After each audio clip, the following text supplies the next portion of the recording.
باللہ من الشیطان الرجیم بسم اللہ الرحمن الرحیم صلی اللہ علیہ حبیبہ محمد وآلہ وسلم۔ آج آپ کی خدمت میں پیش کر رہا ہوں حضرت عمر رضی اللہ تعالیٰ عنہ کا قصہ۔ حضرت عمر رضی اللہ تعالیٰ عنہ جن کے پاک نام پر آج مسلمانوں کو فخر ہے اور جن کے جوش ایمانی سے آج 1300 برس بعد تک کافروں کے دلوں میں خوف ہے، اسلام لانے سے قبل مسلمانوں کے مقابلہ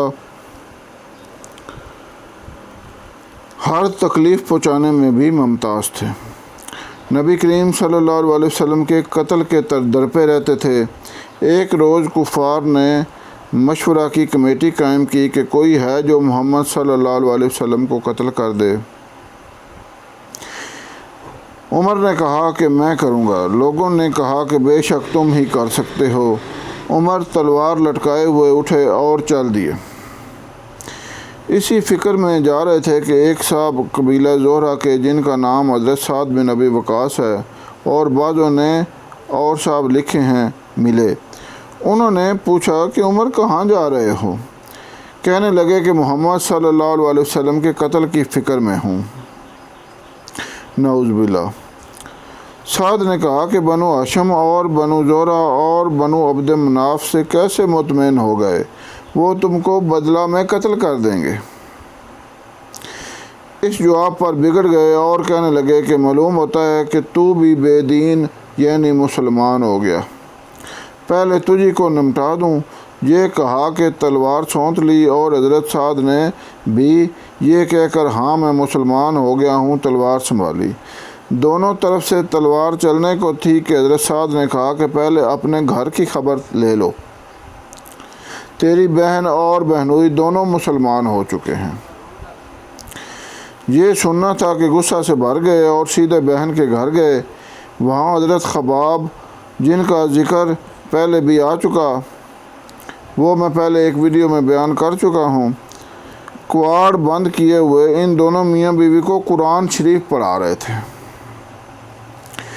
حضرت عمر نے کواڑ کھلوائے۔ ان کی آواز سے حضرت خباب تو جلدی سے اندر چھپ گئے اور وہ صحیفہ بھی جلدی میں باہر ہی رہ گیا جس پر آیات قرآنی لکھی ہوئی تھیں۔ ہمشیرہ نے کواڑ کھولے۔ حضرت عمر کے ہاتھ میں کوئی چیز تھی جس کو بہن کے سر پر مارا، جس سے سر سے خون بہنے لگا اور کہا کہ اپنی جان کی دشمن تو بھی بے دین ہو گئی۔ اس کے بعد گھر میں آئے اور پوچھا کہ کیا کر رہے تھے اور یہ آواز کس کی تھی؟ بہنوئی نے کہا کہ بات چیت کر رہے تھے۔ کہنے لگے کیا تم نے اپنے دین کو چھوڑ کر دوسرا دین اختیار کر لیا؟ بہنوئی نے کہا کہ اگر دوسرا دین حق ہو تب یہ سننا تھا کہ ان کی داڑھی پکڑ کر کھینچی اور بے تحاشا ٹوٹ پڑے اور زمین پر گرا کر خوب مارا۔ بہن نے چھڑانے کی کوشش کی تو ان کے منہ پر بھی ایک تماچا اس زور سے مارا کہ خون نکل آیا۔ وہ بھی آخر عمر ہی کی بہن تھی۔ کہنے لگی کہ عمر ہم کو اس وجہ سے مارا جاتا ہے کہ ہم مسلمان ہو گئے؟ بے شک ہم مسلمان ہو گئے ہیں، جو تجھ سے ہو سکے وہ کر لے۔ اس کے بعد حضرت عمر کی نگاہ اس صحیفہ پر پڑی جو جلدی میں باہر رہ گیا تھا اور غصہ کا جوش بھی اس مار پیٹ سے کم ہو گیا تھا اور بہن کے اس طرح خون میں بھر جانے سے شرم بھی آ رہی تھی۔ کہنے لگے کہ اچھا مجھے دکھاؤ یہ کیا ہے؟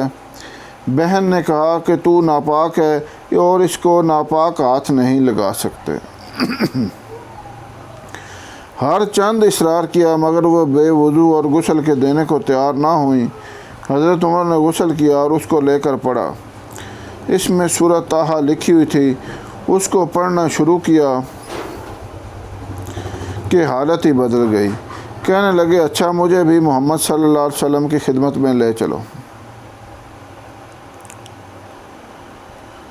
یہ الفاظ سن کر حضرت خباب اندر سے نکلے اور کہا کہ اے عمر میں تجھے خوشخبری دیتا ہوں کہ کل شب حضور اقدس صلی اللہ علیہ وسلم نے دعا مانگی تھی کہ یا اللہ عمر اور ابو جہل میں سے جو بھی تجھے زیادہ پسند ہو اس سے اسلام کو قوت عطا فرما دے۔ یہ دونوں قوت میں مشہور تھے۔ معلوم ہوتا ہے کہ حضور کی دعا تمہارے حق میں قبول ہو گئی۔ اس کے بعد حضور صلی اللہ علیہ وسلم کی خدمت میں حاضر ہوئے اور جمعہ کی صبح کو مسلمان ہوئے۔